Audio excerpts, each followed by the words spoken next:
I talked about all of this, Ukraine as well as Vance's speech, with Europe's top diplomat, Kaja Kallas.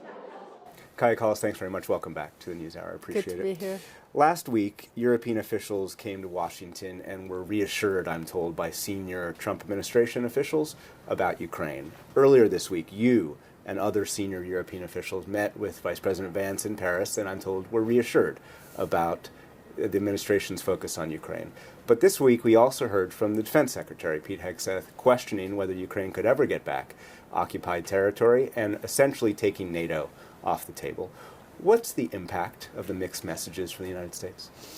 Well, the new administration is starting, and of course we are building up our relationship with the new administration as well.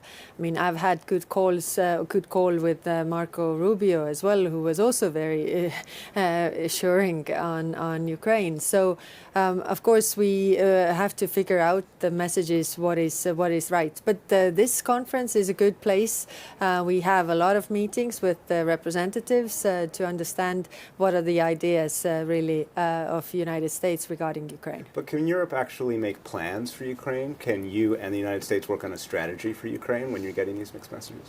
Well, we have the strategy in place. I mean, for us, it's very clear. It is to put the pressure on Russia to really stop this war. When President Trump says that I just want the killing to stop, it's easy. If Putin would stop, bombing Ukraine. This night we heard that they were bombing the nuclear station. So clearly Putin doesn't want peace. So the pressure, the political, economical pressure should be on him so that, he realizes that, he can't win and realizes it's a mistake to be there. But President Trump also said this yesterday in the Oval Office, quote, "Yes, I do believe Putin wants peace," and quote, "I trust him on this subject." What's your response to his saying that? Well, maybe he doesn't know Putin as well as we do.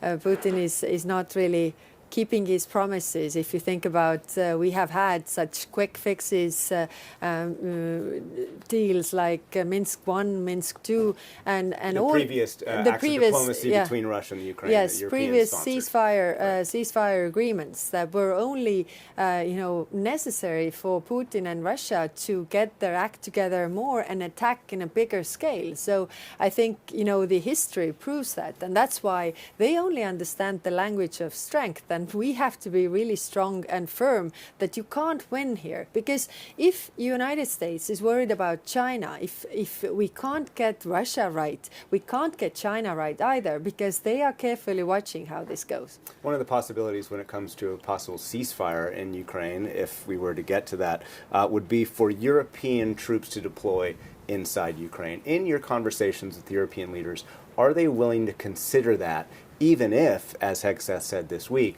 that the United States wouldn't protect them under Article 5? Well, first, we have to understand that there's no peace. In order to have peacekeeping troops, you need to have peace. But again, Putin doesn't want peace, and that is a big problem that we need to address right now.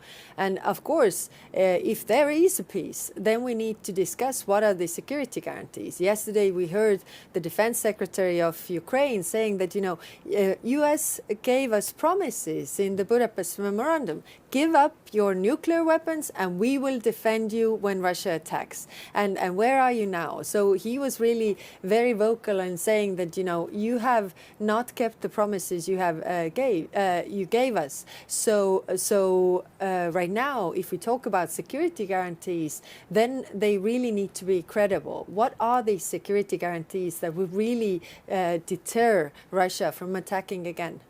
You and von der Leyen, the president of the European Commission, have both said publicly in the last couple of days that any kind of tariffs would essentially create conflict between the United States and Europe that is unnecessary. Do you think the United States imposing tariffs on Europe would prevent Europe from working with the United States on Ukraine? No, we have different cooperation points. So it's clear that, there are no winners in trade wars. The consumers are the biggest losers because the prices, rise due to this. So I hope that these things are settled between the United States and Europe. Okay, if there is trade imbalance, then of course we can see what we can do about this. But starting a trade war, I don't think it's a good thing, because who is laughing on the side is China. And finally, we've been talking about this. Most of the security conference is focused on this, but the Vice President, J.D. Vance, gave a speech today in which he said that the greatest threat that Europe faces is from within. And he said, quote, "There is no security if you're afraid of the voices, the opinions, and the conscience that guide your own people. If you're running in fear from your own voters, there's nothing America can do for you." Is Europe afraid of the voices, opinions, and conscience of its own people? Freedom of opinion, freedom of press is one of the fundamental values that the European Union stands for. And as you see, we have a lot of elections going on all the time, a lot of very different groups, very vocal, and I don't really agree with that criticism. And I think, of course, we deal with our domestic problems on our own, but we need to cooperate on the big international worries that we have. And this is, for example, the war in Ukraine. Kaja Kallas, thank you very much. Thank you.